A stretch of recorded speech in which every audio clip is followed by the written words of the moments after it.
हरे कृष्णा।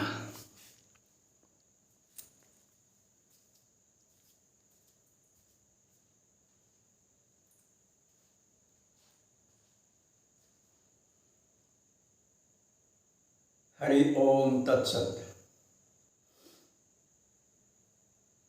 सुनो प्रिय आत्मन,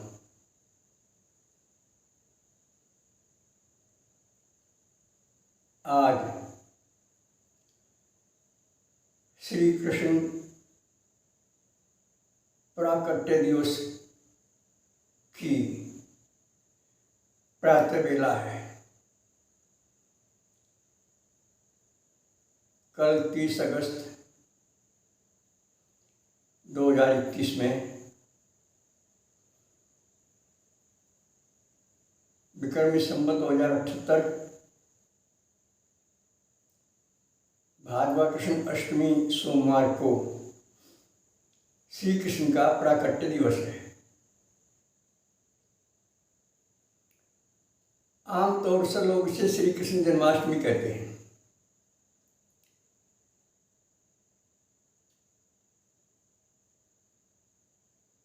जबकि ये श्री कृष्ण प्राकट्य दिवस है। कारण भगवान का कभी जन्म नहीं होता, न मृत्यु होती है। जन्म मृत्यु से भगवान परे है। भगवान तो भगवान, जीवात्मा का भी जन्म नहीं होता और ना ही इसकी मृत्यु होती है। ये भी जन्म मृत्यु से परे है, जीवात्मा भी। तब जरा निष्पक्ष होकर शांतिपूर्वक विचार कीजिए, श्री कृष्ण का जन्म कैसे हो सकता है, जबकि बहुत बड़ी संख्या में लोग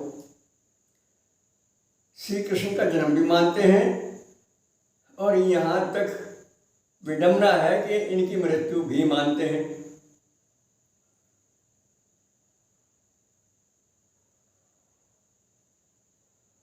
इसके बारे में हमें कोई टिप्पणी नहीं करनी कि वे क्यों मानते हैं। ठीक है, उनकी योग्यता इतनी है, वो अपनी योग्यता पर बने रहें। लेकिन जहां तक निष्पक्ष होकर विचारपूर्वक विवेक के साथ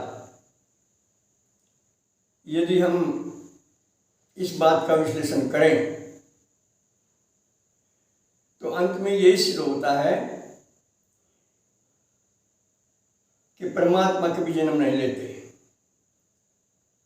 बहुत सारे भाई बहन तो भगवान श्री कृष्ण को परमात्मा ही नहीं मानते, ना माने, इससे हमारे कोई फर्क नहीं पड़ता और हम उनको मजबूर नहीं करते कि आप श्री कृष्ण को भगवान ही माने। वो योगेश्वर मानते रहें, पुरुष श्रेष्ठ मानते रहें, उनकी इच्छा है। लेकिन फिर मैं यही कहूँगा कि जब तक हम जो जानकारी हमें प्राप्त है उससे ऊपर उठकर जो श्री कृष्ण के भक्त हैं, आत्मबोध प्राप्ति महापुरुष हैं, सप्तऋषि हैं,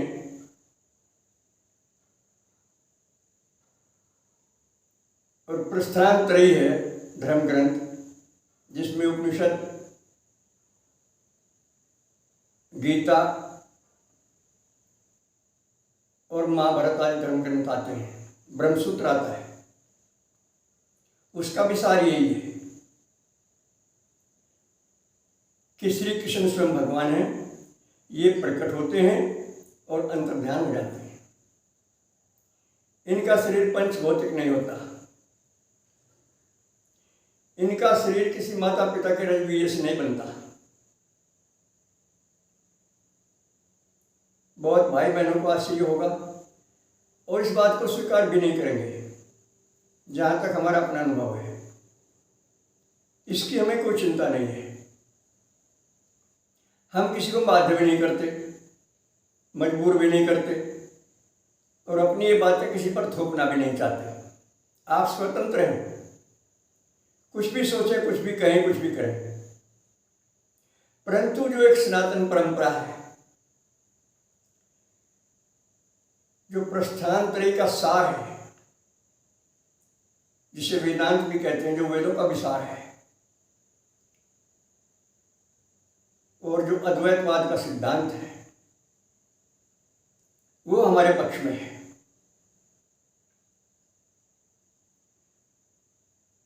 तो इसलिए आम जनता से सुनी हुई बातें, बल्कि कई बार तो खास लोगों से भी सुनी हुई बातें सच साबित नहीं होती। एक और रहस्योद्घाटन करें हम आज। बहुत बड़े पैमाने पर सभी भक्त लोग, साधु संत लोग, विद्वान लोग, कथावाचक लोग गीता को भगवान श्री कृष्ण की वाणी कहते हैं, जबकि श्रीमद् भगवद गीता श्री कृष्ण द्वैपायन की वाणी है, महर्षि वेदव्यास की वाणी है। उन्होंने श्री कृष्ण अर्जुन को निमित्त करके संपूर्ण वेदों का सार, प्रस्थानत्रयी का सार, वेदांत का सार गीता में भर दिया है। इस बात का हमें पता कैसे लगा?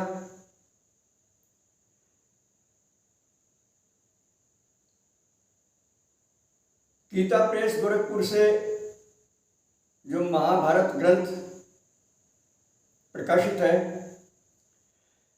एक बार आप उसकी भूमिका पढ़िए, स्पष्ट ही आपको लिखा मिलेगा। संपूर्ण महाभारत युद्ध होने के बाद वेदव्यास जी की रतनभरा बुद्धि में, दिव्य बुद्धि में ये बात आई कि इस कथा के माध्यम से कलियुगी जीवों का उद्धार करने के लिए श्री कृष्ण अर्जुन को माध्यम बनाकर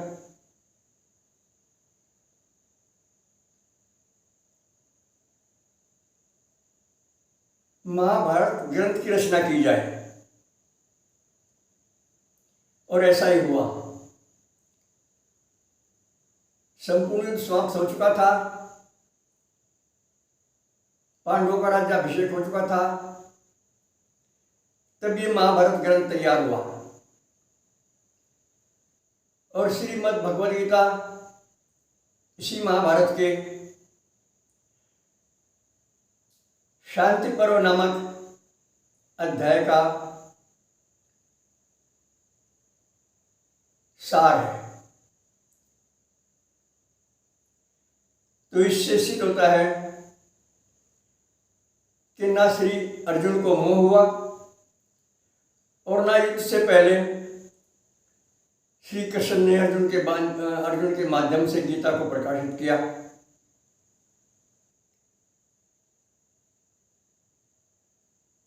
गंभीरता से निष्पक्ष होकर विचार करेंगे और जो प्रमाण हमने दिया है महाभारत ग्रंथ का, उसकी भूमिका पढ़ेंगे आप, तो आपको लिखा मिलेगा वहां कि महाभारत की रचना के समय महाभारत नाम का युद्ध पूरी तरह समाप्त हो चुका था। इससे ज्यादा और क्या प्रमाण दूं? और फिर भी यदि कोई विद्वान लोग इस बात को ना माने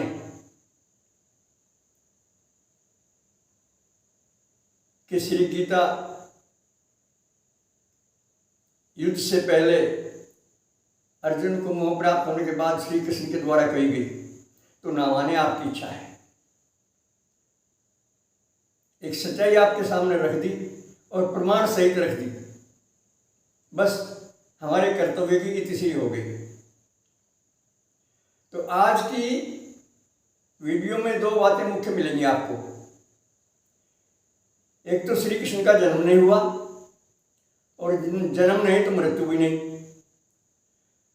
दूसरे, श्री गीता का प्राकट्य संपूर्ण महाभारत युद्ध के बाद महाभारत ग्रंथ के शांति पर्व अध्याय से हुआ।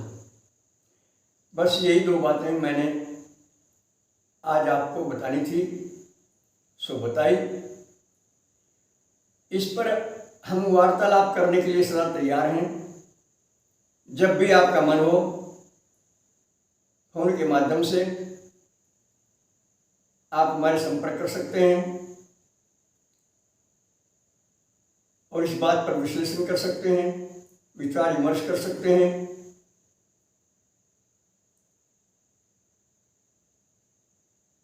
हम इसके लिए सदा तैयार रहते हैं।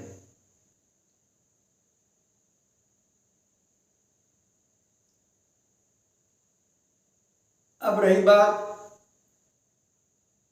श्री कृष्ण प्राकट्य दिवस के बारे में। वैसे तो श्री कृष्ण भगवान सर्वोपरि हैं, सर्वेश्वर हैं। ये निराकार भी हैं, साकार भी हैं, ये सब कुछ हैं। ये बुद्धि का विषय नहीं बनते कभी। जिन विद्वानों ने, जिन भाइयों ने, जिन स्त्री पुरुषों ने भगवान को वाणी का विषय बनाया, उन्हें मुंह की खानी पड़ी और अंत में उनका ज्ञान अधूरा सिद्ध हुआ। कई बार तो स्वयं भी वकाल के ग्रास हुए।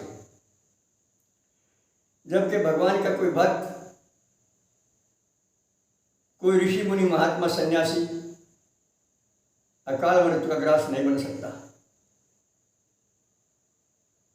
भगवान के किसी सच्चे भक्त को संसारी स्तर का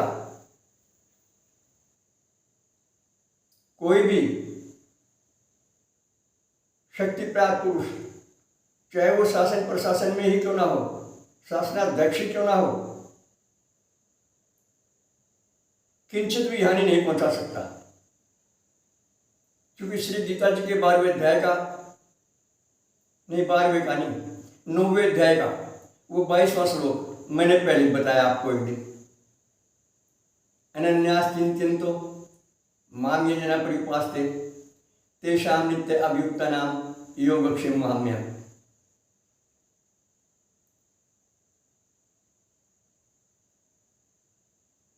जो सच्चे मन से भगवान की शरणागति में आ जाते हैं, जिनकी शरणागति भगवान को स्वीकार हो जाती है, जिनका प्रेम भगवान से हो जाता है, भगवान स्वयं उनके योगक्षेम की जिम्मेदारी अपने ऊपर ले लेते हैं। योगक्षेम वहम्य अहम, मैं उनका योगक्षेम वहन करता हूँ। जो उनके पास है नहीं उसे देता हूँ, बिना उनके मांगे, उनकी आवश्यकता समझ कर, और जो है उसकी रक्षा भी करता हूँ। मेरी दी हुई वस्तु को उससे कोई छीन भी नहीं सकता।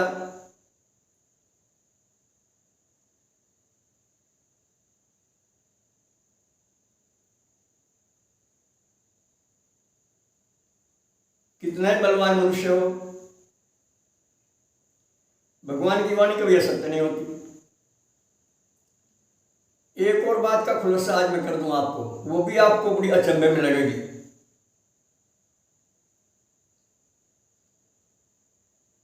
कलयुग में कोई धर्म ग्रंथ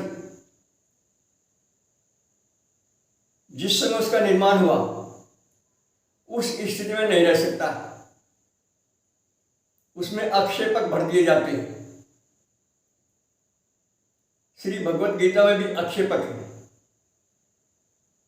वेदों के अनुवादों में भी आक्षेपक है,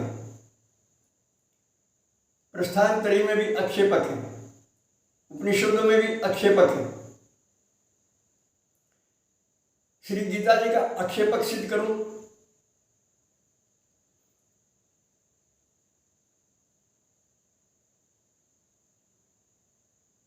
अर्जुन से बात करते भगवान श्री कृष्ण कहीं स्वयं को अहम से संबोधित कर रहे हैं, अहम वैश्वनरो भूत्वा प्राणिनाम देहमाश्रित प्राणपान समायुक्त पचाम्यन्नम चतुर्विधम। और कहीं ईश्वर है हरदय से अर्जुन तिष्ठति भ्राम्यन सर्वभूतानि यंत्रारूढ़ानि माया। कहीं तो स्वयं कह रहे हैं कि मैं स्वयं ही भगवान हूं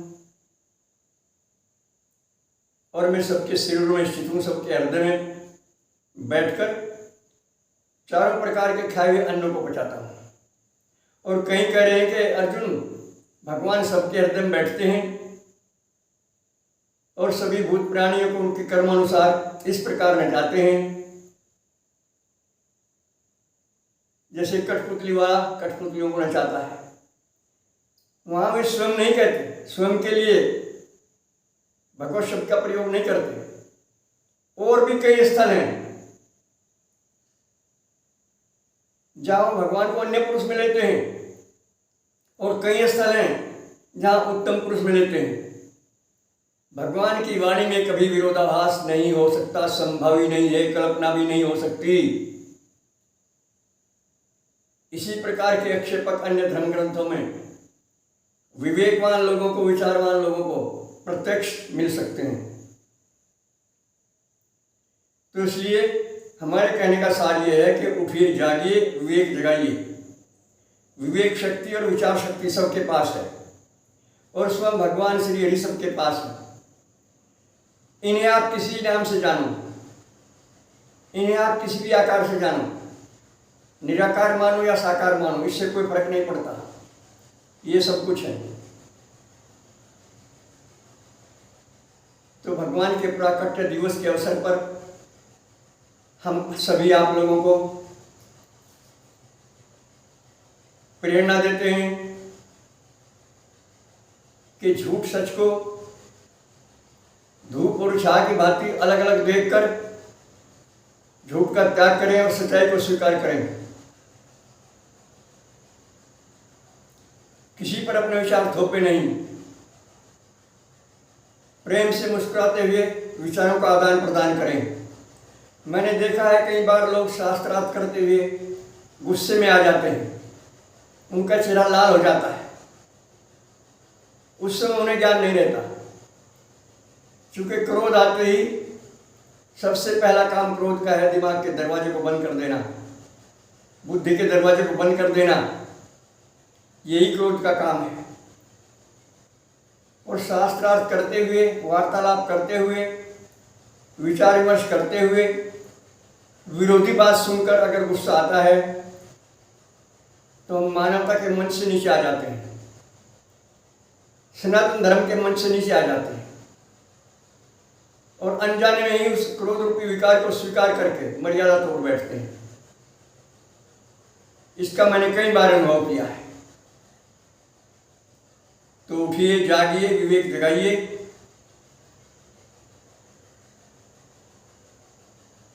विवेक भी एक होता है, भगवान भी एक होते हैं, ज्ञान भी एक होता है, प्रेम भी एक होता है, आनंद भी एक होता है, सच्चा सुख भी एक होता है।